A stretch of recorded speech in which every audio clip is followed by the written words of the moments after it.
बिस्मिल्लाहिर्रहमानिर्रहीम अस्सलाम वालेकुम। Welcome back to my YouTube channel. आज हम लोग अपने book introduction to statistical theory part 1 Sher Mohammad Chaudhary की बुक से चैप्टर नंबर 6 की फर्दर एक्सरसाइज को स्टार्ट करेंगे।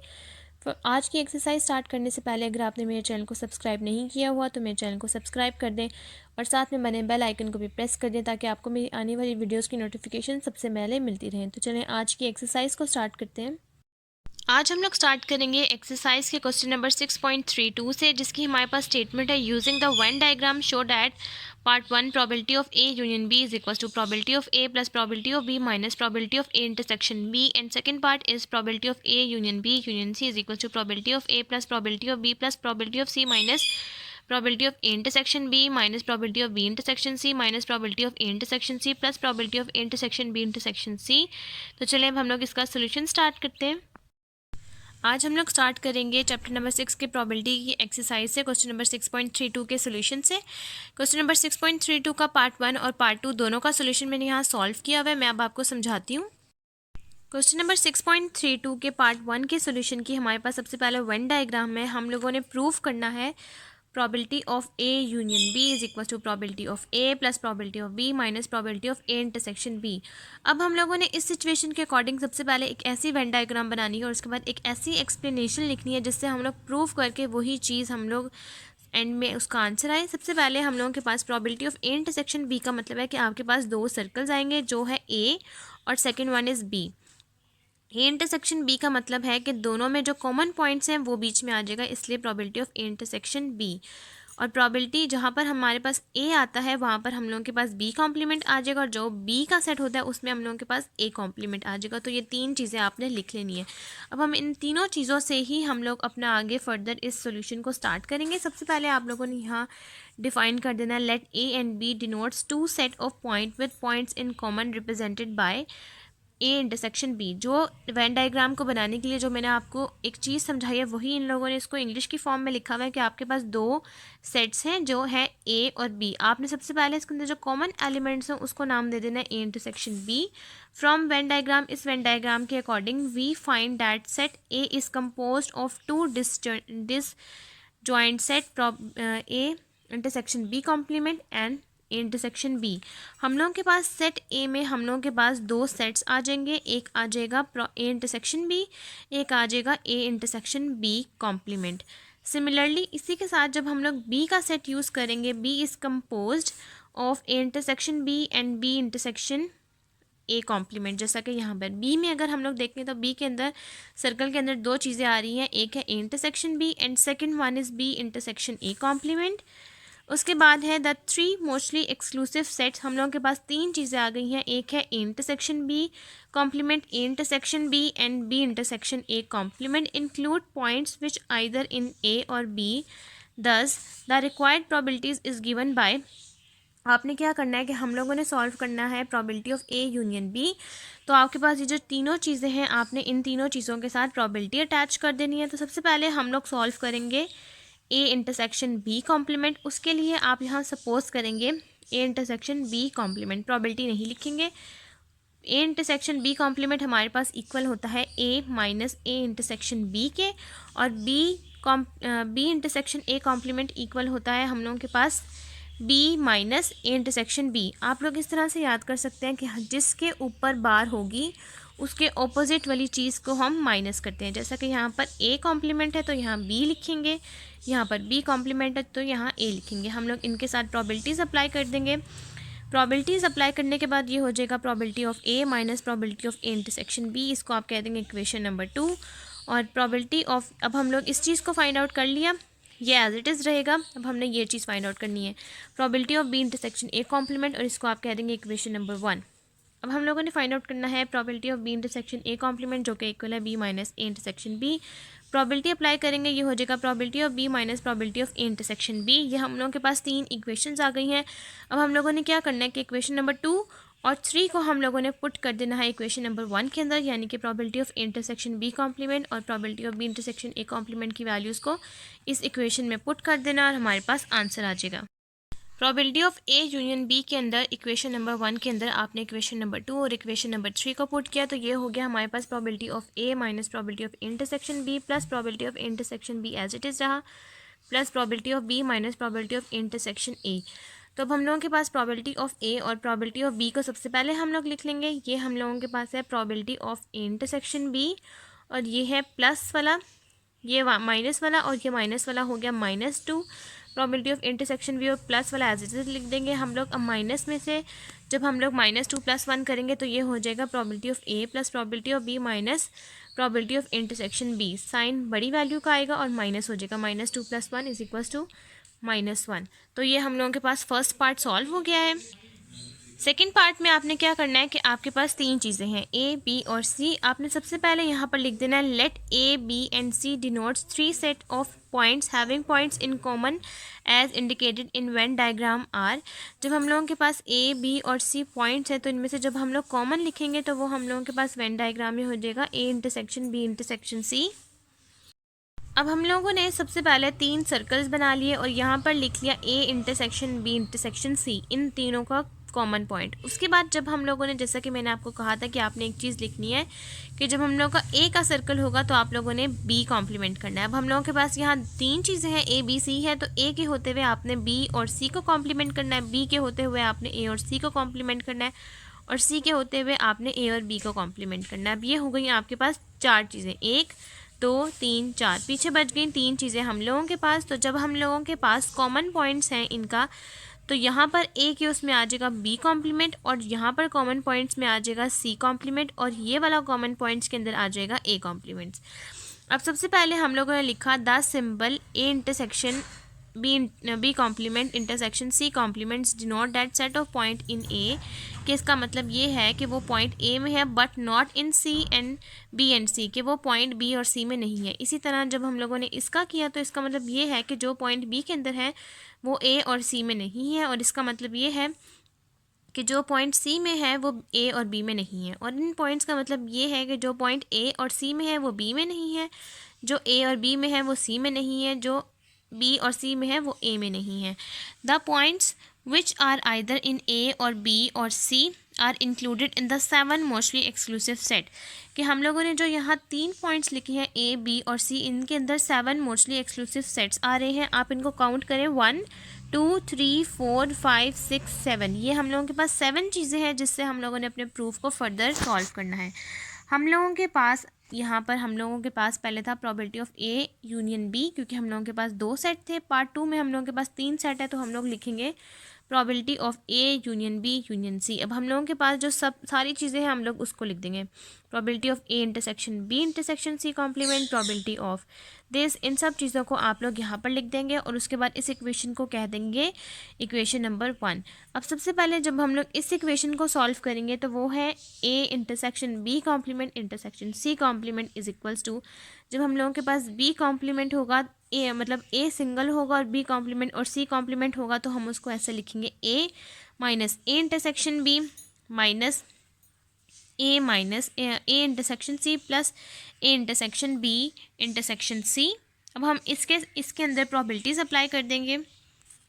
प्रोबेबिलिटीज़ अप्लाई करने के बाद हम लोगों के पास ये फॉर्म बन जाएगी और इसको हम कह देंगे इक्वेशन नंबर 2। नेक्स्ट में हम लोगों ने सॉल्व करना है probability of A intersection B intersection C complement, तो उसकी फॉर्म आ गई हमारे पास ये, तो ये हो गया इक्वेशन नंबर 3। उसके बाद हम लोगों के पास ये 2 फॉर्म्स आ गई, ये है हम लोगों के पास 3rd फॉर्म, ये है 4th फॉर्म, ये है 5th फॉर्म, ये है 6th फॉर्म, और 7th फॉर्म जो है वो है probability of A intersection B intersection C, वो एज इट इज़ रहेगा, उसको आप चेंज नहीं करेंगे। जिनके ऊपर कॉम्प्लीमेंट्स हैं सिर्फ वो हम लोग चेंज करेंगे, और ये हम लोगों के पास टोटल 7 इक्वेशंस आ गई हैं। अब उसके बाद हम लोगों ने क्या करना है कि अब हम लोगों ने यहाँ पर लिखा substituting these value in equation number 1 in equation number 2 से लेकर इक्वेशन नंबर 7 तक की सारी इक्वेशंस को पुट कर देंगे हम इक्वेशन नंबर 1 के अंदर, तो हम लोगों के पास ये सारी इक्वेशंस आ जाएंगी 2 3 4 5 6 7 तक एज इट इज़ पुट करेंगे, और ये है हम लोगों के पास plus probability of intersection B intersection C. अब यहाँ पर मैंने एक चीज़ लिखी है where B intersection A is equals to A intersection B, यानी कि बी इंटरसेक्शन ए का मतलब है कि वो ए इंटरसेक्शन बी है। आप इसको ऐसे लिखें या ऐसे लिखें एक ही बात है।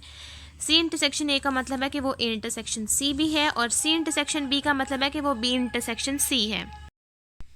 अब उसके बाद आपने क्या करना है कि जब आपने इन सारी इक्वेशंस को पुट किया तो हम लोगों के पास प्रोबेबिलिटी ऑफ ए कहीं पर भी कॉमन नहीं था, तो प्रोबेबिलिटी ऑफ ए, बी और सी कट नहीं हो रहा है, इसलिए हमने उसको एज इट इज़ लिख दिया। उसके बाद हम लोगों के पास है probability of A intersection B, ये माइनस का है, और ये probability of A intersection B ये प्लस का है, तो ये दोनों कैंसिल आउट हो गए। Probability of A intersection C ये माइनस का है और ये प्लस का है, ये आपस में कैंसिल आउट हो गए। आप इसको probability of C intersection A के साथ भी कट कर सकते हैं, लेकिन ये माइनस का इसलिए कट नहीं होगा, अगर ये प्लस का होता तो ये कट हो सकता था। उसके बाद है probability of A intersection B intersection C, ये प्लस का है और ये माइनस का है, ये भी कैंसिल आउट हो जाएगा। यहाँ पर है प्रोबेबिलिटी ऑफ इंटरसेक्शन बी, ये कैंसिल आउट हो जाएगा हम लोगों का probability of A intersection probability of A intersection B के साथ। उसके बाद है हम लोगों के पास probability of B intersection C, वो कैंसिल आउट हो गया इसके साथ। Probability of B intersection C intersection A cancel out हो गया इसके साथ। उसके बाद हम लोगों के पास बचा probability of C intersection A intersection C, ये कैंसिल आउट हो गया हम लोगों के पास इसके साथ। तो हम लोगों के पास पीछे बचा सिर्फ हम लोगों के पास ये चीज़ और ये चीज़, और प्रोबेबिलिटी ऑफ ए, बी और सी, और एंड में ये बचा, तो हमने इन सारी चीज़ों को लिख दिया। अब आप probability of B intersection A को ए इंटरसेक्शन बी लिख सकते हैं, और probability of C intersection A को आप ए इंटरसेक्शन सी लिख सकते हैं, और probability of C intersection B को आप बी इंटरसेक्शन सी लिख सकते हैं, और ये probability of intersection B intersection C as it is आ जाएगा। तो ये हम लोगों के पास क्वेश्चन नंबर 6.32 भी यहीं तक कंप्लीट हो गया। नेक्स्ट अब हम लोग सॉल्व करते हैं क्वेश्चन नंबर 6.33। क्वेश्चन नंबर 6.33 के पार्ट ए की डेफिनेशन, उसका मैं लिंक आपको डिस्क्रिप्शन बॉक्स में दे दूंगी। पार्ट बी का हम लोगों के पास स्टेटमेंट है, a pair of fair dice is thrown, आपके पास दो डाइसिस्ट्रॉन हुए हैं, if the two numbers appear are different. Appearing are different का मतलब है कि जो दो नंबर्स हैं वो डिफरेंट होने चाहिए, यानी कि 1 1 नहीं होना चाहिए, 2 2 3 3 नहीं होना चाहिए, इसके अलावा कोई भी नंबर हो, जैसे कि 1 2 1 3 इस तरह के नंबर हो लेकिन सेम ना हो। Find the probability that the some is 6 and part 2 is some is 4 और लेस। तो चलिए अब हम इसका सोल्यूशन स्टार्ट करते हैं। तो अब क्वेश्चन नंबर 6.33 के पार्ट बी के सोल्यूशन में सबसे पहले आपने यहाँ एक स्टेटमेंट लिखनी है, two numbers appearing are different, कि आपके पास जो दो नंबर्स हैं जब वो अपेयर हों तो वो डिफरेंट नंबर्स अकर करें, यानी कि डिफरेंट नंबर्स अपेयर करें, यानी कि वो आपको नज़र आए। टू सैम्पल स्पेसेस इज़ 36, जब आपके पास दो डाइसेस को आप थ्रोन करते हैं तो दो सैम्पल स्पेसेस होती हैं 36। अब यहाँ पर हम लोगों ने क्या करना है कि हम लोग इसको रिड्यूस कर देंगे, क्योंकि जब इन्होंने कहा है कि आपने वो प्रोबेबिलिटी लिखनी है जिसमें टू नंबर्स डिफरेंट हो, तो हम लोग इसमें रिड्यूस कर देंगे सैम्पल स्पेस को। वो रिड्यूस ऐसे होगा कि हम लोगों के पास 1 1 2 2 3 3 4 4 5 5 6 6 नहीं आना चाहिए। तो ये टोटल वैल्यूज़ हैं, टोटल हम लोगों के पास 6। तो आप इस 36 में से जब 6 को सब्ट्रैक्ट कर देंगे तो आपके पास टोटल सैम्पल स्पेस आ जाएगी रिड्यूस करने के बाद 30। अब आप लोग इसको फर्दर क्वेश्चन को जब सॉल्व करेंगे तो आप लोग एक तो ये ध्यान रखेंगे कि आपके पास दो नंबर्स डिफरेंट हो, और दूसरा ये कि अब आप लोग जो भी डिवाइड करेंगे उसको 30th सैम्पल स्पेसिस के अकॉर्डिंग ही डिवाइड करेंगे। अब नेक्स्ट पे यहाँ आपने क्या करना है कि फर्स्ट पार्ट में है आपके पास let A denotes that sum is 6, कि आप लोग दो नंबर्स आपके पास ऐसे आए कि आप उनका सम करें तो आंसर आए 6। तो 1 5 को आप करें तो 6 आता है, 2 4 को करें तो 6 आता है। अब 3 3 को भी हम लोग कर सकते हैं, क्योंकि 3 3 का जो नंबर है मैं यहाँ लिख देती हूँ। 3 3 को अगर आप ऐड करें तो आंसर आता है 6, लेकिन इन्होंने हमें कहा हुआ है कि आपने दो नंबर्स सेम नहीं लेकर आने, दो नंबर्स डिफरेंट लेके आने, इसलिए हम 3 3 को नहीं लिखेंगे। नेक्स्ट आएगा 4 2 और 5 1, तो ये टोटल हो गया 4, और डिवाइड करेंगे इसको 30 के साथ तो हमारे पास आंसर आ गया 2/15। सेकेंड पार्ट में है let B denotes that sum is 4 और लेस, कि हम लोगों के पास जो सम हो वो 4 आए या फिर 4 से लेस हो। तो 1 1 भी 4 से लेस है, लेकिन हम उसको नहीं लिख सकते क्योंकि वो सेम नंबर्स हो जाएंगे। तो 1 2 लिखेंगे, 1 3 लिखेंगे, 2 1 लिखेंगे, 2 2 को हम करेंगे तो वो आता है 4, लेकिन हम सेम नंबर्स नहीं लिखना तो 2 2 नहीं लिखेंगे, और 3 1 लिखेंगे। टोटल वैल्यूज़ है 4, डिवाइड करेंगे 30th के साथ तो हमारे पास same as it is answer आ जाएगा 2/15।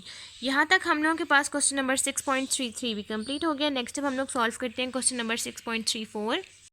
क्वेश्चन नंबर 6.34 के पार्ट ए की स्टेटमेंट है, box contain 4 bad and 6 good tubes. एक बॉक्स है जिसके अंदर 4 बैड ट्यूब्स हैं और 6 गुड ट्यूब्स हैं।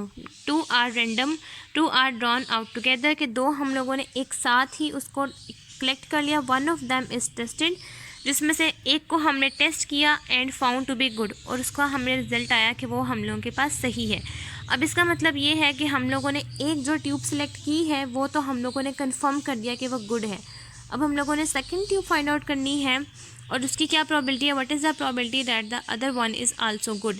अब हम लोगों ने ये प्रोबेबिलिटी फाइंड आउट करनी है कि सेकंड भी हम लोगों के पास गुड ही हो। अगर हमें कहा जाता है कि आपने बैड करना है तो हम लोग बैड को चूज़ करते, लेकिन अब इन्होंने कहा हुआ है कि आपने गुड ही चूज़ करना है लाजमी, तो अब हम लोग इसको गुड की कंडीशन से ही सॉल्व करेंगे। तो चलिए अब हम इसका सोल्यूशन स्टार्ट करते हैं। क्वेश्चन नंबर 6.34 के पार्ट ए के सोल्यूशन में आपने लिखना है let A denotes that first tube is good, कि आपने जो हम लोगों के पास फर्स्ट ट्यूब है वो गुड है, और बी में भी आपने वो इवेंट लिखना है कि अदर इज़ आल्सो गुड। अब हम लोगों के पास 4 बैड है और 6 गुड है, जिसमें से टोटल हो गया हम लोगों के पास 10। अब 10 में से हम लोगों ने 2 ट्यूब्स को रेंडमली सेलेक्ट कर लिया था, तो 10C2 हो गया 45 वेज। अब हम लोगों ने प्रोबेबिलिटी लिखनी है कि हम लोगों ने फर्स्ट जो ट्यूब सेलेक्ट की है वो है गुड, और हम लोगों ने उसको फाउंड किया है यानी कि उसको टेस्ट किया है तो वो गुड ही थी। तो अब हम लोगों के पास जो सेकंड प्रोबेबिलिटी हम लोगों ने जो फाइंड आउट करनी है वो भी हम चाहते हैं कि वो गुड ही हो, इसलिए हम लोगों ने इसके अंदर कंडीशनल प्रोबेबिलिटी अप्लाई की है। ये है हम लोगों के पास कंडीशनल प्रोबेबिलिटी का formula, conditional probability of B given that A. B का मतलब भी है कि हम लोगों के पास गुड हो, और ए का मतलब भी है कि हम लोगों के पास गुड ट्यूब ही हो। अब बी इंटरसेक्शन ए का मतलब है probability of A intersection B is equal to probability of A. जो चीज़ हम लोगों के पास नीचे आती है वही चीज़ हम लोगों के पास यहाँ आएगी। अगर फॉर एग्जाम्पल ये हम लोगों के पास हो ए गिवन डैट बी, तो हम लोग यहाँ पर बी लिखेंगे। अब इन्होंने हमें कहा हुआ है कि हम लोगों ने सेकेंड फाइंड आउट करना है कि वो हम लोगों के पास ट्यूब हो गुड, इसलिए हम लोगों ने बी को ऊपर किया, क्योंकि बी हम लोगों के पास अदर गुड ट्यूब है, इसलिए हम लोगों ने बी को ऊपर किया और ए को नीचे किया। अब हम लोगों के पास है प्रोबेबिलिटी ऑफ ए। सबसे पहले हम लोग फाइंड आउट कर लेते हैं probability of A intersection B, probability of A intersection B. अब हम लोगों के पास गुड ट्यूब्स कितनी है, 6 हम लोगों के पास गुड ट्यूब्स हैं, जिसमें से हम लोगों ने 2 सिलेक्ट कर ली थी, तो ये हो गया हम लोगों के पास 15। टोटल कितनी है हम लोगों के पास, टोटल जो हम लोगों ने यहाँ फाइंड आउट किया है 45 वेज। तो अब हम लोग 15 को डिवाइड करेंगे 45 के साथ, ये हम लोगों के पास आंसर आ गया प्रोबेबिलिटी ऑफ इंटरसेक्शन बी का 15/45। अब हम लोगों ने फाइंड आउट करना है probability of A. Probability of A के लिए हम लोग क्या करेंगे कि हम लोगों के पास गुड ट्यूब्स कितनी है, 6, तो हम लोग 6 को डिवाइड करेंगे 10 के साथ, टोटल ट्यूब्स के साथ, तो ये हो गया 6/10। अब हम लोगों ने क्या करना है कि probability of B given that A होगा, तो हम लोगों ने 15/45 को डिवाइड करना है 6/10 के साथ। आप लोग इस तरह से भी कर सकते हैं कि 15/45 मल्टीप्लाई बाय 10/6। अब आपने इसको सॉल्व करना है, आपके पास probability of B given that A का आंसर आ जाएगा। तो ये अब हम लोगों ने इसको सॉल्व किया, हमारा आंसर आ गया 0.555। ये हम लोगों के पास आंसर आ गया। नेक्स्ट अब हम लोग सॉल्व करते हैं क्वेश्चन नंबर 6.34 का ही पार्ट बी और सी। पार्ट बी की हमारे पास स्टेटमेंट है if 2 balance dice are rolled, कि आपके पास 2 डाइस हैं और वो एक साथ ही रोल हुए हैं। Find the conditional probability that sum of dots will be 7 given that it is odd. जब भी आपके पास क्वेश्चन में गिवन डैट की बात आए या फिर कंडीशनल प्रोबेबिलिटी कहा जाए, कंडीशनल प्रोबेबिलिटी से तो आपको क्लियर हो जाएगा, लेकिन कुछ जगह पे फाइंड द प्रोबेबिलिटी कहा जाता है, कंडीशनल यूज़ नहीं करते, और उसके बाद एंड में आकर कहते हैं गिवन डैट। गिवन डैट का मतलब होता है कंडीशनल हमने यूज़ करना है। ये मैं आपको बता दूँ, ये बहुत इंपॉर्टेंट है कि अगर आप प्रोबेबिलिटी का नाम सुनकर आगे जाकर यहाँ गिवन डैट के अलावा भी आप लोग प्रोबेबिलिटी ही सिंपल अप्लाई कर देंगे तो आपका क्वेश्चन बिल्कुल स्टार्ट से ही क्रॉस कर दिया जाएगा, क्योंकि गिवन डैट का मतलब होता है कि हमने कंडीशनल प्रोबेबिलिटी ही अप्लाई करनी है। और सेकेंड पार्ट में हमने क्या करना है, if a firm 20% of the employees have accounting background, कि हम लोगों के पास एक फर्म है जिसमें 20% एम्प्लॉयज़ हैं वो अकाउंटिंग बैकग्राउंड से हैं, while 5% of employees are executive and have accounting background. जो 5% हैं वो एम्प्लॉयज़ एग्जेक्टिव और अकाउंटिंग बैकग्राउंड दोनों से हैं। If an employee has an accounting background what is the probability that the employer is an executive. अगर हम लोगों के पास एम्प्लॉयज़ अकाउंटिंग बैकग्राउंड से होंगे तो क्या प्रोबेबिलिटी होगी कि वही एम्प्लॉय हम लोगों के पास एग्जेक्टिव से भी हों। तो चलिए अब हम इन दोनों का सोल्यूशन स्टार्ट करते हैं, फिर मैं आपको बताती हूँ इनको कैसे सॉल्व करेंगे। क्वेश्चन नंबर 6.34 के पार्ट बी में सबसे पहले आपने क्या करना है कि आपने 2 इवेंट डिफाइन कर देना है। एक है सम इज़ ऑड और दूसरा है सम ऑफ डॉट इज़ 7, कि आप सम करें ए में तो आपके पास वो इवेंट्स आएँ जो ऑड हो, और बी में आपके पास वो इवेंट्स आएँ जो सम करें तो 7 हो।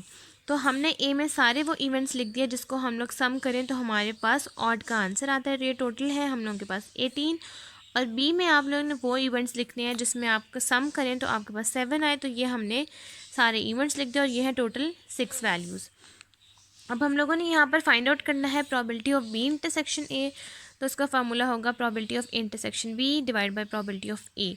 अब इसमें बहुत इजी है कि आपने ए इंटरसेक्शन बी भी फाइंड आउट करना है, तो आपने ए इंटरसेक्शन बी इस तरह से फाइंड आउट कर लेना है कि जो भी एलिमेंट्स ए के बी में कॉमन है तो वो आपने लिख लेना है। तो ये एज इट इज़ वही वाले इवेंट्स आगे जो बी के अंदर हैं, तो ये टोटल हो गए हम लोगों के पास 6।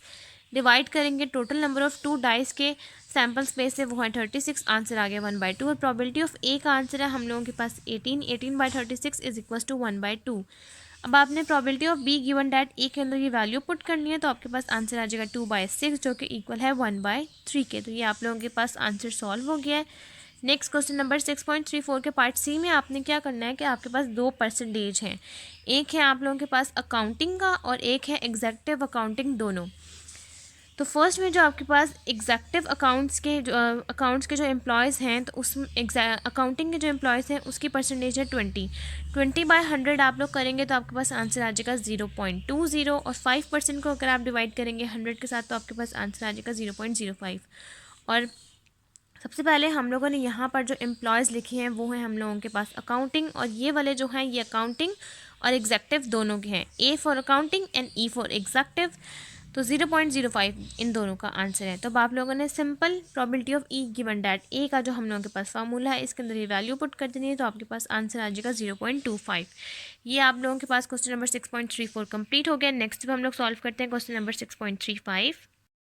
नेक्स्ट में अब आप लोगों के पास क्वेश्चन नंबर 6.35 की स्टेटमेंट है, अ box contain 10 red and 12 white roses flowers are picked up at random one by one without replacement. What is the probability that part 1 the first 3 flowers are red, there are 2 red 2 white flowers in the first 4 picked up, the third one is red given that the first 2 are white। सबसे पहले आपके पास एक box है जिसके अंदर 10 red और 12 white roses हैं, white roses. Total आप लोग करेंगे आंसर आएगा 22। उसके बाद आपने इसके अंदर से फ्लावर्स एक एक करके पिक करने हैं विदाउट रिप्लेसमेंट। विदाउट रिप्लेसमेंट का मतलब है कि आप लोग फर्स्ट टाइम पे जो फ्लावर्स की प्रोबेबिलिटी लिख देंगे सेकंड टाइम पे वो रिपीट नहीं होनी चाहिए। विदाउट रिप्लेसमेंट का मतलब है कि आप लोग उसको रिप्लेस करके लिखेंगे, वही वाली रिप्लेसमेंट दोबारा नहीं आएगी। पार्ट 1 में आपने क्या करना है कि आपके पास फर्स्ट 3 फ्लावर्स हों रेड, पार्ट 2 में 2 रेड 2 वाइट हों और आपने इसमें से फर्स्ट 4 पिक करने हैं। थर्ड में आपने ये करना है कि आपके पास जो थर्ड वन यानी कि थर्ड नंबर पे जो आप पिक करेंगे वो रेड हो, given that first 2 are white, कि आप लोग जो फर्स्ट 2 पिक करेंगे वो हो वाइट लेकिन जो थर्ड पे जो पिक करें वो हो रेड। तो चलें अब हम इसका सोल्यूशन स्टार्ट करते हैं। क्वेश्चन नंबर 6.35 के पार्ट 1 के सोल्यूशन में आज सबसे पहले आपने क्या करना है कि आपके पास है 10 रेड, वाइट है आप लोगों के पास 12, टोटल हो गया ये 22। आपने यहाँ इवन डिफाइन करना है, let R1 R2 R3 denotes that first is red, second is red and third is red. क्योंकि हमने जो फाइंड करना है कि हम लोगों के पास जो तीनों जो हम लोगों के पास जो हम लोग सिलेक्ट करें रोजेज़ वो हों रेड, तो हम लोगों ने फाइंड करना है probability of R intersection R2 intersection R3 हमने फाइंड आउट करना है। तो ये इन probability of R1 multiply by probability of R2 given that R1 multiply by probability of R3 given that R2 intersection R1 intersection R2 के equal है। सबसे पहले हम लोगों ने विदाउट रिप्लेसमेंट के अकॉर्डिंग यहाँ पर रोजेज़ को पुट करने हैं। विदाउट रिप्लेसमेंट का मतलब है कि सबसे पहले आपने, जैसा कि मैं आपको सिखाती हूँ कि प्रोबेबिलिटी ऑफ R1 कितने हैं, यानी कि प्रोबेबिलिटी ऑफ R कितने हैं, आपके पास 10 रेड रोजेज़ हैं, कितने में से 22 में से।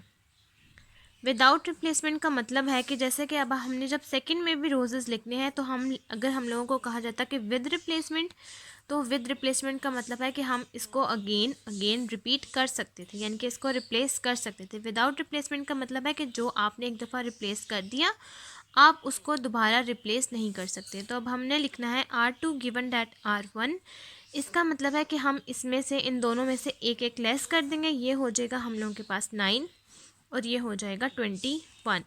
सेकंड पे हमने R3 के ही रेड रोजेज़ लिखने हैं, तो अब हमने 10 और 9 हो गया, नेक्स्ट हम लिखेंगे 8 और ये हो जाएगा 20। तो अब आपने इन सब वैल्यूज़ को मल्टीप्लाई करना है, आपके पास probability of R1 intersection R2 intersection R3 का आंसर आ जाएगा। Probability of R1 intersection R2 intersection R3 का हम लोगों ने मल्टीप्लाई किया, आंसर आया 6/77 जो कि इक्वल है 0.0779। अब पार्ट 2 में आपने क्या करना है कि आपने जो पिक किए हैं वो हैं 2 रेड और 2 वाइट, टोटल हो गया ये आप लोगों के पास 4। हम लोगों ने प्रोबेबिलिटी फाइंड आउट करनी है कि हम लोग जब पिक करें फ्लावर्स तो हम लोगों के पास 2 रेड हों और 2 वाइट हों। सबसे पहले आपके पास टोटल हैं फ्लावर्स 4, जिसमें से 2 आपने दोनों में से पिक किए हैं, 2 रेड में से 2 वाइट में से। तो ये आप कम्बिनेशन में से फाइंड आउट नहीं कर सकते, इसलिए आप इसका ले लेंगे फैक्टोरियल। तो 4 factorial divide by 2 factorial divide by 2 factorial is equal to 6।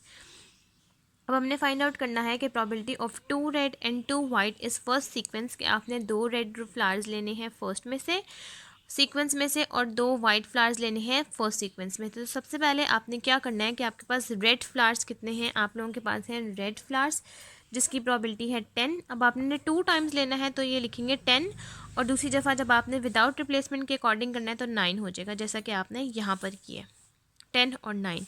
अब सेकंड पे आपने क्या करना है कि आपने 2 लेने हैं वाइट विदाउट रिप्लेसमेंट के अकॉर्डिंग, तो ये हो जाएगा फर्स्ट में 12 और सेकंड में हो जाएगा 11। डिवाइड करेंगे टोटल नंबर ऑफ़ ऑब्जर्वेशंस के साथ, तो आपने टोटल नंबर ऑफ़ ऑब्जर्वेशन भी इसी तरह करना है कि 2 टाइम्स हो 22 है तो आपने 2 टाइम्स लिखना है और 21। अब आपने इनको मल्टीप्लाई करना है, आपके पास प्रोबेबिलिटी ऑफ 2 रेड और 2 वाइट फ्लावर्स का आंसर आ जाएगा। अब ये हम लोगों ने इसको सॉल्व किया, हम लोगों के पास आंसर आ गया 9/133। अब ये तो हम लोगों ने वो सिलेक्ट कर लिया जो कि हम लोगों के पास 2 रेड और 2 वाइट के अकॉर्डिंग आंसर है। अब हम लोगों ने इसको टोटल नंबर ऑफ़ जो हम लोगों के पास फ्लावर्स का आंसर है उसके साथ हमने इसको मल्टीप्लाई करवा देना है, डिवाइड करेंगे, यानी कि 1 बाय यहाँ पर 6 के साथ डिवाइड करेंगे, लेकिन जब 6 के साथ नीचे डिवाइड करेंगे तो ये ऊपर आ जाएगा, तो ये हो जाएगा हम लोगों के पास 9/133 मल्टीप्लाई बाय 6। अब आपने 9 को 6 के साथ मल्टीप्लाई करवाना है और 133 के साथ डिवाइड करना है, तो आप लोगों के पास यहाँ आंसर आ जाएगा 2 रेड एंड 2 वाइट के अकॉर्डिंग 0.406। अब ये आप लोगों के पास आंसर आ गया। नेक्स्ट अब हम लोग सॉल्व करते हैं इसी का पार्ट थर्ड। क्वेश्चन नंबर 6.35 के पार्ट थर्ड में आपने क्या करना है कि आपने यहाँ पर वो इवेंट लिखना है कि आपके पास थर्ड फ्लावर पिक करें तो रेड आए और फर्स्ट 2 में आपके पास वाइट आए। इसकी प्रोबेबिलिटी है हम लोगों के पास probability of third red intersection first 2 are white divided by first 2 are white. हम लोगों के पास गिवन डैट के बाद है तो हम लोग फर्स्ट 2 आर वाइट को नीचे डिवाइड करेंगे। अब सबसे पहले आप लोगों ने लिखने हैं थर्ड रेड हम लोग की प्रोबेबिलिटी नहीं लिख सकते, तो हम लोग सबसे पहले थर्ड पे जब हम लोग उठाएं तो हम लोगों के पास रेड आए, लेकिन उससे पहले हम जो 2 उठाएं उसमें हम लोगों के पास वाइट आए। सबसे पहले हम लोगों के पास वाइट फ्लावर्स कितने हम लोग सीक्वेंस वाइज लिखेंगे। सबसे पहले हम लोग लिखेंगे फर्स्ट का, फिर सेकंड का और फिर थर्ड का। फर्स्ट का हम लोगों के पास फर्स्ट वाइट फ्लावर्स कितना है 12/22 मल्टीप्लाई बाय विदाउट रिप्लेसमेंट जब हम लोग करेंगे तो दोबारा रिपीट नहीं होना चाहिए, दोबारा रिपीट नहीं होगा तो ये हो जाएगा 11/21। अब ये हो गया हम लोगों के पास फर्स्ट वाइट फ्लावर का और ये हो गया सेकंड वाइट फ्लावर का। अब हम लोगों ने थर्ड लेना है तो वो होना चाहिए रेड कितने हैं टोटल हम लोगों के पास 20, लेकिन हम लोग यहाँ 21 तक कर चुके हैं तो ये हम लोगों के पास आएगा 20th तक, divided by first 2 are white, कि हम लोगों के पास जो फर्स्ट 2 हों वो वाइट हो। तो सेम जैसा कि हम लोगों ने ये प्रोबेबिलिटी लिखी है 12/22 और 11/21 हम सेम एज इट इज़ यहाँ लिख लेंगे। अब आप लोग इसको सॉल्व कर लें, आपके पास पार्ट थर्ड का भी आंसर आ जाएगा। Probability of third red intersection first 2 are white divide by first 2 are white, इसको सॉल्व करके आपके पास आंसर है 1/2। अब हम लोगों के पास क्वेश्चन नंबर 6.35 यहीं तक कंप्लीट हो गया। नेक्स्ट अब हम लोग सॉल्व करते हैं क्वेश्चन नंबर 6.36। क्वेश्चन नंबर 3.6 के पार्ट ए और पार्ट बी की जो लिंक है वो मैं आपको डिस्क्रिप्शन बॉक्स में दे दूंगी। हम लोग सॉल्व करेंगे पार्ट सी, जिसकी हमारे पास स्टेटमेंट है probability of A given probability of A is equal to 0.60, probability of B is equal to 0.40, probability of A intersection B is equal to 0.24, find probability of A given that B, probability of A union B, probability of A given that B complement, probability of B given that A and probability of B complement, what is the relationship between A and B. तो चलें अब हम लोग इसका solution start करते हैं। Question number 6.36 के part सी का हम लोगों के पास सोल्यूशन है जो कि मैंने सिंपल सॉल्व किया हुआ है। इसमें सिंपल हम लोगों के पास वैल्यूज़ हैं। सबसे पहले हम लोगों ने सॉल्व करना है probability of A given that B, जो कि इक्वल होता है probability of A intersection B divide by probability of B के। तो 0.24 को डिवाइड करेंगे 0.40 के साथ, हमारे पास सिंपल आंसर आ जाएगा। Probability of A union B equal होता है probability of A plus probability of B minus probability of A intersection B के। तो हम लोग ये सारी वैल्यूज़ पुट करेंगे, हम लोगों के पास आंसर आ जाएगा probability of A given that B complement equal होता है probability of A intersection B complement divide by probability of B complement के। तो हम लोग probability of A intersection B complement को इक्वल लिखेंगे प्रोबेबिलिटी ऑफ ए माइनस ये equal होता है A minus A intersection B के, जैसा कि मैंने आपको बताया था। तो हम लोग प्रोबेबिलिटी अप्लाई करेंगे तो ये हो जाएगा probability of A minus probability of intersection B divide by probability of B. हम लोग वैल्यूज़ पुट करेंगे, हमारे पास आंसर आ जाएगा probability of A given that B complement का 0.60, probability of B given that A का हम लोगों के पास ये फार्मूला है probability of B intersection A divide by probability of A. Values put करेंगे, हम लोगों के पास आंसर आ जाएगा 0.40। Probability of B complement equal होता है 1 माइनस प्रोबेबिलिटी ऑफ बी के, हम लोग 1 में से वो 0.40 को माइनस कर देंगे तो ये आंसर आ जाएगा। अब हमने रिलेशन बताना है कि क्या रिलेशनशिप है, तो probability of A given that B हम लोग probability of A given that B equal है 0.60 के, probability of A probability of B given that A probability of B equal है 0.40, probability of intersection B equal है 0.40। अगर हम probability of A और probability of B के answer दोनों को मल्टीप्लाई करवाएं तो हम लोगों के पास 0.24 ही आता है। नेक्स्ट अब हम लोग सॉल्व करते हैं क्वेश्चन नंबर 6.37। क्वेश्चन नंबर 6.37 के पार्ट ए का जो लिंक है वो मैं डिस्क्रिप्शन बॉक्स में दे दूंगी। पार्ट बी और सी सॉल्व करते हैं, जिसकी हमारे पास स्टेटमेंट है let A and B two events associated with an experiment, suppose that probability of A is equal to 0.4 and probability of A union B is equal to 0.7, let probability of B is equal to P. Part 1 for what chance of P are A and B are mostly exclusive, क्या chance होगा P का जब हमारे पास A और B mostly exclusive होंगे। Part 2 for what choice of P are A and B independent. और C part है given probability of A is equal to 0.5 and probability of A union B is equal to 0.6, find probability of B if part 1 A and B are mostly exclusive, part 2 A and B are independent and part 3 probability of A given that B are 0.4। तो चलिए हम इसका solution start करते हैं। Question number 6.37 के part B के first part में आपने क्या करना है कि आपके पास है probability of A union B is equal to probability of A plus probability of B. आपने प्रोबेबिलिटी ऑफ ए की वैल्यू 0.7, प्रोबेबिलिटी ऑफ ए की वैल्यू 0.4, आपने पी फाइंड आउट करना है। तो 0.7 probability of A union B की value है, probability of B की ए की वैल्यू है 0.4 और बी को हमने सपोज करना है पी के। तो ये 0.4 को आप 0.7 में से 0.4 को सब्ट्रैक्ट कर देंगे, आपके पास 0.3 पी का आंसर आ जाएगा। सेकंड पार्ट में आपने बताना है कि ए एंड बी इंडिपेंडेंट है या नहीं, तो आपने probability of A union B is equal to probability of A plus probability of B minus probability of A intersection B का फार्मूला अप्लाई करना है। Probability of A union B is equal to probability of A plus probability of B, और probability of A intersection B equal होता है probability of A multiply by probability of B के। Next में आपने क्या करना है कि आपके पास है प्रोबेबिलिटी ऑफ बी और minus probability of A multiply by probability of B. Probability of B को आपने कॉमन ले लेना है, आपके पास पीछे बचेगा 1 माइनस प्रोबेबिलिटी ऑफ ए। अब आपने क्या करना है कि प्रोबेबिलिटी ऑफ बी को आपने सपोज किया पी के इक्वल, अब आपने ये सारी वैल्यूज पुट करनी है 0.7, 0.4 और 1 माइनस 0.4। जब आप 1 माइनस 0.4 करेंगे आपके पास आंसर आ जाएगा 0.6। उसके बाद 0.7 में से आप लोग 0.4 को सब्ट्रैक्ट कर देंगे, या आप इस तरफ ले जाएंगे, आंसर आएगा 0.3। पी में से आप लोग 0.6 को डिवाइड करेंगे 0.3 को डिवाइड करेंगे 0.6 के साथ, तो आपके पास आंसर आ जाएगा 0.5। अब सी पार्ट के फर्स्ट में सॉल्यूशन में आपने क्या करना है कि आपने बताना है ए एंड बी मोस्टली एक्सक्लूसिव है या नहीं। तो आपने इसका ये फार्मूला अप्लाई करना है जो कि probability of intersection B is equal to probability of A plus probability of B. तो प्रोबेबिलिटी ऑफ बी की हमारे पास कोई वैल्यू नहीं है, इसलिए हम लोगों ने प्रोबेबिलिटी ऑफ बी यहाँ से फाइंड आउट करना है। Probability of A union B की आप लोग वैल्यू पुट करेंगे और प्रोबेबिलिटी ऑफ ए की वैल्यू पुट करेंगे, आपके पास प्रोबेबिलिटी ऑफ बी का आंसर आ जाएगा। नेक्स्ट पे आपने क्या करना है, ये है आप लोगों के पास सेकंड पार्ट जिसमें आपने बताना है ए एंड बी इंडिपेंडेंट है या नहीं। नेक्स्ट में अब हम लोगों के पास सेकंड पार्ट है probability of A and B independent. इसका हम लोग के पास फार्मूला है probability of A union B is equal to probability of A plus probability of B minus probability of A intersection B. हम लोगों ने यहाँ से probability of A intersection B के यहाँ से ये सब्सिट्यूट कर लिया, इनके सेपरेट करके लिख दिया, इसको खोल के लिख दिया probability of A multiply by probability of B. Probability of B दोनों में कॉमन है इसलिए बाहर निकालेंगे, पीछे बचेगा 1 minus probability of A. Probability of A union B की वैल्यू पुट करेंगे, प्रोबेबिलिटी ऑफ ए की वैल्यू पुट करेंगे और प्रोबेबिलिटी ऑफ ए की यहाँ से वैल्यू पुट करेंगे। यहाँ से हम लोगों के पास प्रोबेबिलिटी ऑफ बी, तो 1 माइनस 0.5 इज इक्वल टू 0.5, 0.60 में से 0.50 को सब्ट्रैक्ट करेंगे, आंसर आ जाएगा 0.10। नेक्स्ट में प्रोबेबिलिटी ऑफ बी 0.10 को डिवाइड करेंगे 0.5 के साथ, तो हमारे पास आंसर आ जाएगा 0.20। उसके बाद हम लोगों ने सॉल्व करना है probability of A given that B is equals to probability of A intersection B divide by probability of B. उसके बाद probability of A plus probability of B minus probability of A union B divide by probability of B. हम लोग probability of A intersection B की value put करेंगे जो कि 0.40, 0.50 probability of A की, probability of B दोनों जगह as it is रह जाएगा और 0.60। अब हमने यहाँ पर क्या करना है कि यहाँ से 0.5 और ये 0.60 यहाँ पर प्रोबेबिलिटी ऑफ बी यहाँ पर ले जाएंगे तो ये हो जाएगा 0.40 प्रोबेबिलिटी ऑफ बी, और ये 0.6 में से 0.5 को सब्ट्रैक्ट करेंगे, आंसर आ जाएगा 0.10।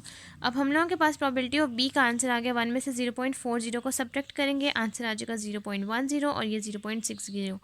0.10 को डिवाइड करेंगे 0.60 के साथ तो हमारे पास आंसर आ जाएगा 0.1666। ये हम लोगों के पास क्वेश्चन नंबर 6.37 यहाँ तक कंप्लीट हो गया। नेक्स्ट अब हम लोग सॉल्व करते हैं क्वेश्चन नंबर 6.38। क्वेश्चन नंबर 6.38 की हम लोगों के पास यहाँ स्टेटमेंट है, indicate whether each of the following statement is true और फॉल्स। कि आपने इंडिकेट करना है कि कौन सी स्टेटमेंट ट्रू और फॉल्स है। इफ़ फॉल्स इंडिकेट वाई, अगर ये फॉल्स है तो आपने इंडिकेट करना है कि ये क्यों फॉल्स है। तो अब आपने फर्स्ट पार्ट आपके पास है, if probability of intersection B is equal to 0 then probability of A and B are mostly exclusive. अगर हम लोगों के पास probability of A given that B is equal to 0 हो तो हम लोगों के पास ए और बी मोस्टली एक्सक्लूसिव होते हैं। तो इसका आंसर है आप लोगों के पास ट्रू।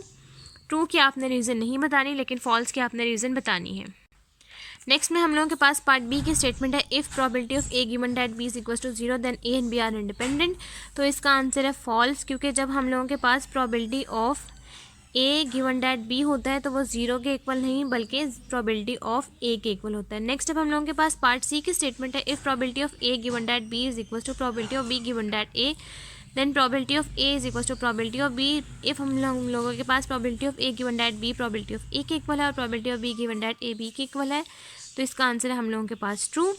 फोर्थ में हम लोगों के पास स्टेटमेंट है, if A and B are independent. अगर ए और बी हमारे पास इंडिपेंडेंट है तो probability of A probability of B के इक्वल है, तो इसका आंसर है फॉल्स, क्योंकि ये ज़रूरी नहीं है कि अगर हम लोगों के पास ए और बी इंडिपेंडेंट हो तो प्रोबेबिलिटी ऑफ ए और प्रोबेबिलिटी ऑफ बी की वैल्यू हम लोगों के पास सेम हो।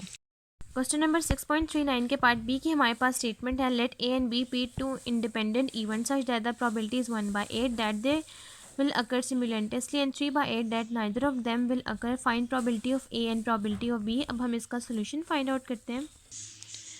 क्वेश्चन नंबर 6.39 के पार्ट बी के सोल्यूशन में सबसे पहले हम लोगों ने मेंशन कर देना है कि probability of A intersection B equal है 1/8 के, और probability of neither of them will occur, यानी कि probability of intersection B probability of A complement intersection B complement equal है 3/8 के। तो हमने ये फाइंड आउट करना है कि ए और बी इंडिपेंडेंट कब होगा।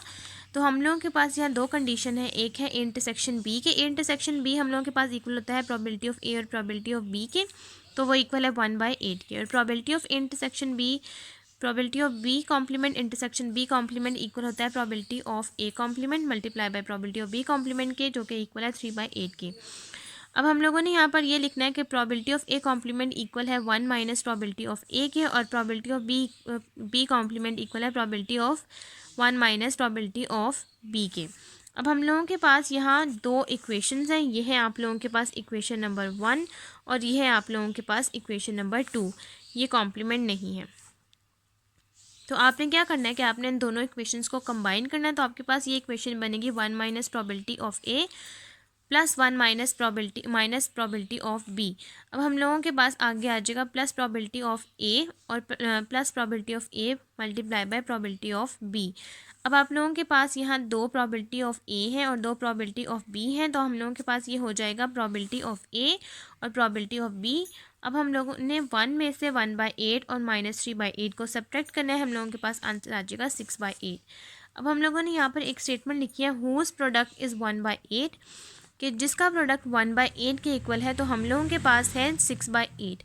अब हम लोगों ने यहाँ पर ऐसी वो टर्म बनानी है कि हम लोगों के पास आए दो के आंसर, यानी कि प्रोबेबिलिटी ऑफ ए और प्रोबेबिलिटी ऑफ बी का। तो हम लोगों के पास है एक का आंसर 1/2 और एक का आंसर 1/4। प्रोबेबिलिटी ऑफ ए का आंसर है 1/2 और प्रोबेबिलिटी ऑफ बी का आंसर है 1/4। नेक्स्ट अब हम लोग सॉल्व करते हैं क्वेश्चन नंबर 6.40। क्वेश्चन नंबर 6.40 की हमारे पास स्टेटमेंट है, 2 dice are cast, E1 is the event that a 6 appears on a least one dice, E2 is the event that a 5 appear on exactly one dice, and E3 is the event that same numbers appears on both dice। E1 में हमारे पास वो events आएंगे जिसमें हमारे पास एक या एक से ज़्यादा हम लोगों के पास 6 हों। E2 में हमारे पास वो इवेंट्स आएंगे जो कि 5 अपीयर कर रहे हों, और E3 में हमारे पास वो इवेंट्स आएंगे जो हम लोगों के पास सेम नंबर्स के हों। हम लोगों ने फाइंड करना है कि E1 और E2 इंडिपेंडेंट है क्या, E2 और E3 इंडिपेंडेंट है और E3 और E1 इंडिपेंडेंट है या नहीं। तो चलिए अब हम इसका सोल्यूशन स्टार्ट करते हैं।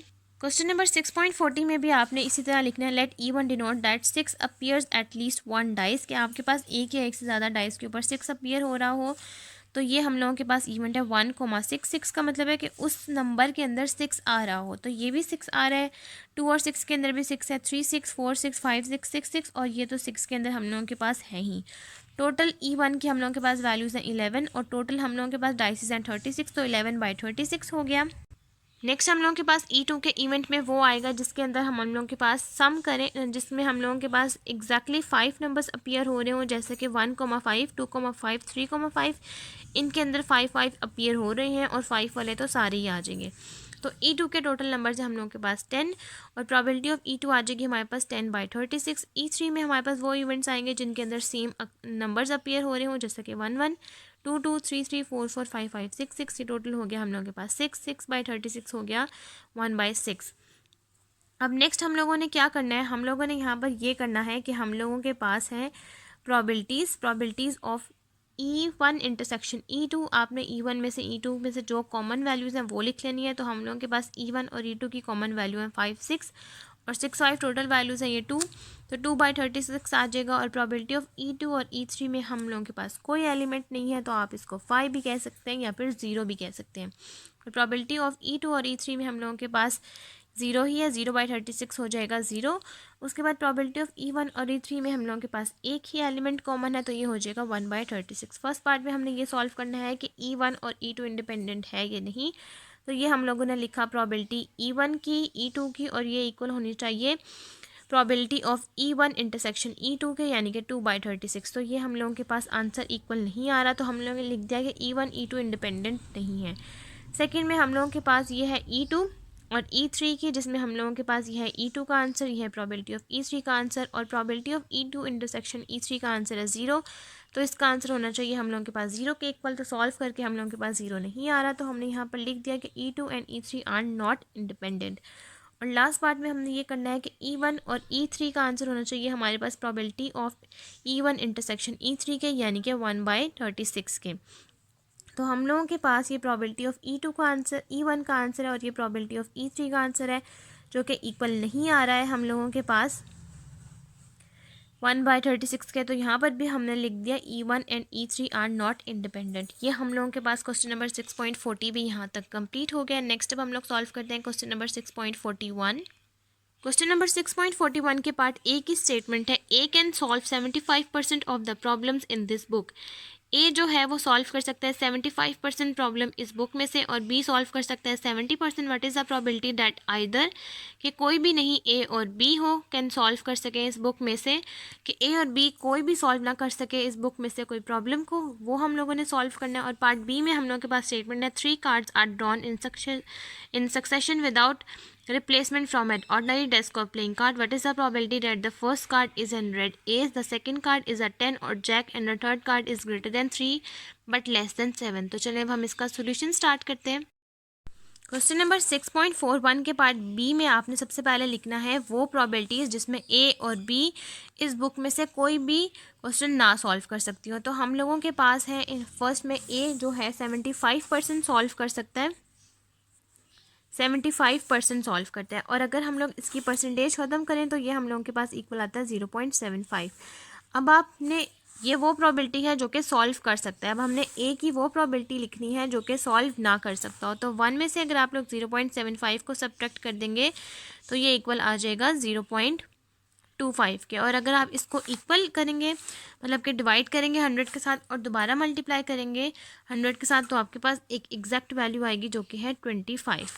और इसी तरह पार्ट बी जो है वो इस बुक में से क्वेश्चन सॉल्व कर सकता है 70%। 70% का हम लोगों के पास परसेंटेज ख़त्म करेंगे तो आंसर आएगा 0.70। और अगर हम लोग ने वो प्रोबेबिलिटी निकालनी है जो कि इस बुक में से क्वेश्चन सॉल्यूशन ना सॉल्व कर सकता हो, उसकी प्रोबेबिलिटी बी के अकॉर्डिंग, तो हम लोग 1 में से 0.70 को सब्ट्रैक्ट करेंगे तो हम लोगों के पास आंसर आएगा 0.30, जिसकी एक्चुअल वैल्यू हम लोगों के पास हो जाएगी 30।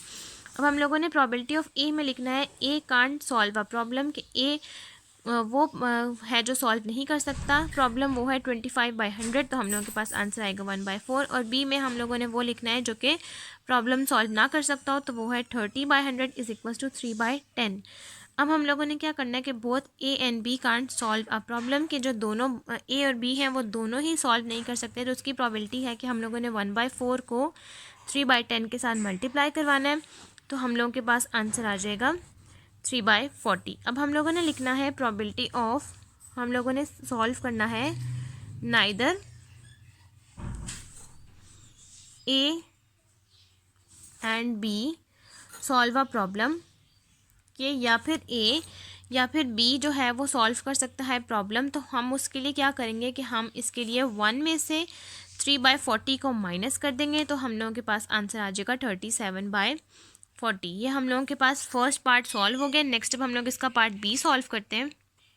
पार्ट बी में हमने क्या करना है कि प्रोबेबिलिटी ऑफ ए में हम लोगों ने वो इवेंट्स लिखने हैं जिसमें हम लोगों के पास हो ऑर्डिनरी डेस्क है, और फर्स्ट में हमने वो लिखना है कि हम लोगों के पास कितने रेड कार्ड्स होते हैं। तो हम लोगों के पास जो टोटल हम लोगों के पास जो कार्ड्स होते हैं उसमें से हम लोगों के पास जो 13 कार्ड्स हैं वो फर्स्ट होते हैं ब्लैक के, और 13 कार्ड्स जो हैं वो होते हैं ब्लैक के, और जो 2 हम लोगों के पास रिमेनिंग बचते हैं वो होते हैं रेड के। तो उनमें से हम लोगों के पास उस रेड कार्ड में से हम लोगों के पास कितने फर्स्ट कार्ड जो हैं वो रेड हैं।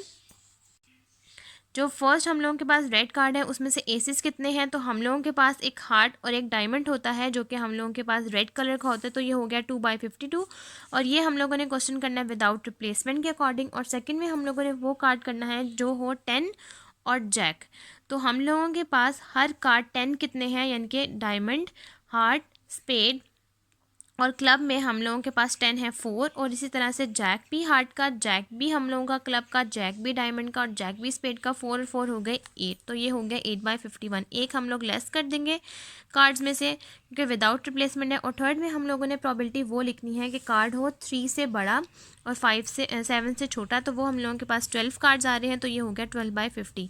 अब हम लोगों ने 2/52, 8/51 और 12/50 को मल्टीप्लाई करना है, हम लोगों के पास आंसर आ जाएगा 8/5525 या फिर 0.0014। ये आप लोगों के पास क्वेश्चन नंबर 6.41 कंप्लीट हो गया। नेक्स्ट अब हम लोग सॉल्व करते हैं क्वेश्चन नंबर 6.42। 6.42 की हमारे पास स्टेटमेंट है the probability that A will be alive after 10 years to come is 5/7 and B is 7/9। Find out the probability that both of them will die, के दोनों ही मर चुके हैं। और पार्ट 2 है 8 will be alive and B dead, कि A जिंदा है बी मर गया। इन पार्ट बी है कि बी जिंदा है ए मर गया। पार्ट 4 है कि दोनों ही जिंदा हैं इन 10 years टू कम। इस तरह की एग्जाम्पल आपके पास ये बहुत इंपॉर्टेंट है, और इस तरह की एग्जाम्पल भी हम लोग पहले सॉल्व कर चुके हैं। तो चले इसको मैं आपको पूरा कंप्लीट करके फिर दिखाती हूँ। क्वेश्चन नंबर 6.42 के सोल्यूशन में सबसे पहले आपके पास प्रोबेबिलिटी ऑफ ए है 5/7 और प्रोबेबिलिटी ऑफ बी है 7/9। सबसे पहले आपने फाइंड आउट करना है प्रोबेबिलिटी ऑफ बी और देम विल डाई, कि दोनों ही मर चुके हैं, तो वो है probability of A complement intersection B complement, जो कि इक्वल है probability of A complement multiply by B complement. तो यहाँ पर आप लिखेंगे 1 माइनस प्रोबेबिलिटी ऑफ ए और 1 माइनस प्रोबेबिलिटी ऑफ बी, तो ये आप लोगों के पास आंसर आ जाएगा 4/63। सेकेंड पे आपने करना है A will alive and B died, कि ए जिंदा है बी मर गया, तो बी कॉम्प्लीमेंट आएगा, तो आपके पास 5/7 मल्टीप्लाई 2/9 करेंगे 10/63। पार्ट 3 है B will alive and A dead, तो ये आ जाएगा बी इंटरसेक्शन ए कॉम्प्लीमेंट, जिसका आंसर आप लोगों के पास 2/9। और 4 में है both of them will alive, कि दोनों ही जिंदा हैं, तो आपने प्रोबेबिलिटी ऑफ ए और प्रोबेबिलिटी ऑफ बी को मल्टीप्लाई कर देना है, तो आंसर आएगा 5/7। नेक्स्ट अब हम लोग अपना क्वेश्चन सॉल्व करते हैं क्वेश्चन नंबर 6.43। क्वेश्चन नंबर 6.43 की हमारे पास पार्ट ए की स्टेटमेंट है bag contain 3 red 5 black balls and other 4 red and 7 black balls. A ball is drawn from a bag is selected at random. What is the probability that it is red? Part B है 1 urn contains 4 white 2 black and another contains 5 white and 3 black balls. If an urn is chosen at random and a ball is taken from it, what is the probability that it is white? तो चलिए अब हम इसका solution start करते हैं। सबसे पहले आप लोगों ने यहाँ लिखना है रेड और यहाँ पर ब्लैक। रेड की प्रोबेबिलिटी है 3 में बैग 1 के अकॉर्डिंग, और ब्लैक है हम लोगों के पास 5 टोटल हो गया 8। बैग 2 में हम लोगों के पास रेड है 4 और ब्लैक है 7 टोटल हो गया 11। और यहाँ से 3 और 4 हो गया 7, 5 और 7 हो गया 12 और 8 और 11 हो गया 9। अब हम लोगों ने फर्स्ट पार्ट में प्रोबेबिलिटी सेलेक्ट करनी है कि फर्स्ट बैग में जो बॉल है उसकी प्रोबेबिलिटी है 1/2। If bag is selected probability that the ball is red, अगर हम लोगों के पास बॉल रेड हो तो 3/8 हो जाएगा, और बॉल सेलेक्ट होने की प्रोबेबिलिटी है 1/2। सेकंड में हमने क्या करना है red ball is drawn from first bag is, कि अगर हम लोग फर्स्ट बैग में से रेड बॉल उठाते हैं तो हम 1/2 को मल्टीप्लाई करवाएंगे 3/8 के साथ, तो हम लोगों के पास आंसर आ जाएगा 3/16। सेकंड में हमने क्या करना है कि सेम यही प्रोसेस करना है कि हमने बैग 2 में से रेड बॉल्स ही उठानी है, तो बॉल को पिक करने की प्रोबेबिलिटी है 1/2। रेड बॉल्स है 4/11, तो हम लोग 1/2 और 4/11 को मल्टीप्लाई करवाएंगे, आंसर आ जाएगा 2/11। अब हम लोगों ने 3/16 और 2/11 दोनों के आंसर को ऐड कर देना है, तो हम लोगों के पास आंसर आ जाएगा 65/176। पार्ट बी में आपने क्या करना है कि आपके पास 2 अर्न है, अर्न 1 और अर्न 2। बॉल हम लोगों की थ्रोन होने की प्रोबेबिलिटी है 1/2 और 1/2। सबसे पहले हम लोगों के पास जो वाइट बॉल्स हैं वो है 3, टोटल है 5, 3 और 2 हो गया 5, तो ये 3/5 और ब्लैक है 2/5। अब हम लोगों के पास वाइट है 5 और ये 3 हो गया 8, तो ये हो गया 5/8 और 3/8। अब हम लोगों ने प्रोबेबिलिटी फर्स्ट अर्न में जिस तरह से हम लोगों ने पार्ट ए किया, सेम वैसे ही पार्ट बी करेंगे कि हम लोगों ने फर्स्ट में हमने क्या करना है, वाइट बॉल सेलेक्ट करनी है। तो हम लोगों के पास बॉल सेलेक्ट होने की प्रोबेबिलिटी है 1/2 और वाइट बॉल्स कितनी है 3/5, तो 3/5 को हम 1/2 के साथ मल्टीप्लाई करवाएंगे, आंसर आएगा 3/10। सेकंड में भी हम लोगों ने इसी तरह करना है कि अर्न 2 में से हम लोगों ने वाइट बॉल सेलेक्ट करनी है, तो वो है 5/8 और बॉल सेलेक्ट होने की प्रोबेबिलिटी है 1/2, तो 1/2 और 5/8 को हम लोग मल्टीप्लाई करवाएंगे, आंसर आएगा 5/16। 3/10 और 5/16 दोनों के आंसर को ऐड करेंगे तो हमारे पास आंसर आ जाएगा 49/50। ये हम लोगों के पास क्वेश्चन नंबर 6.43 यहाँ तक कंप्लीट हो गया और आज की वीडियो भी हमारी यहीं तक कंप्लीट होती है। अगर आपको मेरी आज की वीडियो अच्छी लगे तो मेरी वीडियो को लाइक करें, शेयर करें, मेरे चैनल को सब्सक्राइब करें और साथ में बने बेल आइकन को भी प्रेस करें ताकि आपको मेरी आने वाली वीडियोज़ की नोटिफिकेशन सबसे पहले मिलती रहे। आज की वीडियो के लिए थैंक यू। अल्लाह हाफिज़।